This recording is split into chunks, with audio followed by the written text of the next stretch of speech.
भारत का education system आज देश में हर कोई शिक्षित है और शिक्षा के मामले में देश तेजी से बढ़ भी रहा है, क्योंकि रोटी कपड़ा मकान के बाद शिक्षा ही इंसान के लिए सबसे ज्यादा जरूरी है। लेकिन क्या कभी आपने सोचा है कि हमारे देश में एजुकेशन सिस्टम कब शुरू हुआ था और समय के साथ कैसे कैसे बदलाव हुए थे? आइए जानते हैं the reality of Indian education system. दोस्तों, दुनिया के देशों में भारतीय सभ्यता में शिक्षा सबसे पहले आई, जिसका प्रूफ हमारे देश की नालंदा और तक्षशिला महाविद्यालय है। तब के जमाने में लोग शिक्षा प्राप्त करने के लिए गुरु की शरणों में जाया करते थे। भारत में यह शिक्षा सबसे बेहतरीन थी, जिसमें शिष्य गुरु की शरण में ही रहकर सबसे सर्वश्रेष्ठ ज्ञान प्राप्त करता था। लेकिन 18वीं सदी तक भारत में यही सिस्टम से एजुकेशन चलता रहा। लेकिन जैसे जैसे ब्रिटिश और मुगलों का शासन चालू हुआ, वैसे वैसे एजुकेशन सिस्टम में भी बड़े पैमाने पर बदलाव शुरू होने लगे। अंग्रेजों ने अपने एजुकेशन सिस्टम को मॉडर्न एजुकेशन सिस्टम बताते हुए भारत की शिक्षा प्रणाली में बदलाव लाने शुरू कर दिए। अंग्रेजों के इस एजुकेशन सिस्टम में ना कोई स्किल की जरूरत थी और ना ही कोई स्किल्ड पर्सन की। इस एजुकेशन सिस्टम में बस जरूरत थी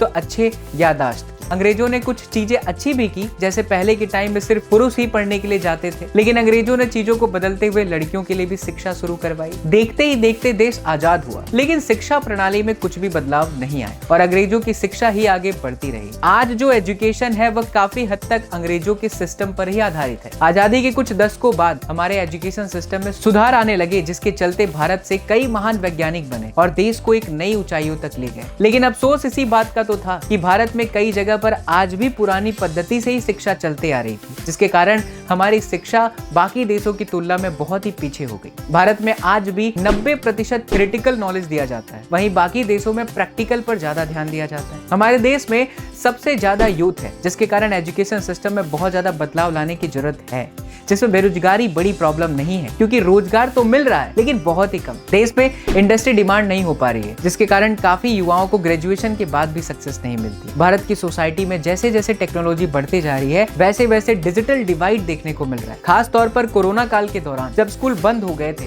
तब शिक्षा ऑनलाइन प्रोवाइड की जाने लगी। यूनेस्को के मुताबिक भारत एजुकेशन सिस्टम को गवर्नमेंट द्वारा सबसे कम इन्वेस्टमेंट की वजह से देश शिक्षा के मामले में पीछे रह गया। इंडियन गवर्नमेंट अपनी जीडीपी का 4.6% ही अपने देश के एजुकेशन सिस्टम पर खर्च करती है, जबकि और देशों की गवर्नमेंट अपने एजुकेशन सिस्टम पर 6 से 7% जीडीपी खर्च करती है। यही कारण है कि इस फील्ड में इतने अचीवमेंट के बाद भी आज वर्ल्ड रैंकिंग में टॉप 100 में से भी भारत की एक भी यूनिवर्सिटी नहीं है। हाल ही में भारत की न्यू एजुकेशन पॉलिसी ने इन शॉर्ट कमिंग को दूर करने की दिशा में एक आशा की किरण दिखाई है। इन कोशिशों को देखकर लगता है कि वो दिन दूर नहीं जब भारत शिक्षा के मामले में सबसे आगे हो। दोस्तों, इस वीडियो के द्वारा मेरा स्टूडेंट्स के लिए यही मैसेज है कि आप किसी भी सवाल के सिर्फ जवाब पर निर्भर न रहकर खुद अपनी तरफ से उसे खोजने की कोशिश करें। अगर आप अपनी पढ़ाई को एंजॉय करेंगे तो मेरा दावा है कि जिंदगी की किसी भी परीक्षा में आप फेल नहीं हो सकते। इसी तरीके के ट्रुथ शो देखने के लिए हमें जरूर सब्सक्राइब कर लीजिए। आपसे मुलाकात होगी अगले वीडियो में। जय हिंद।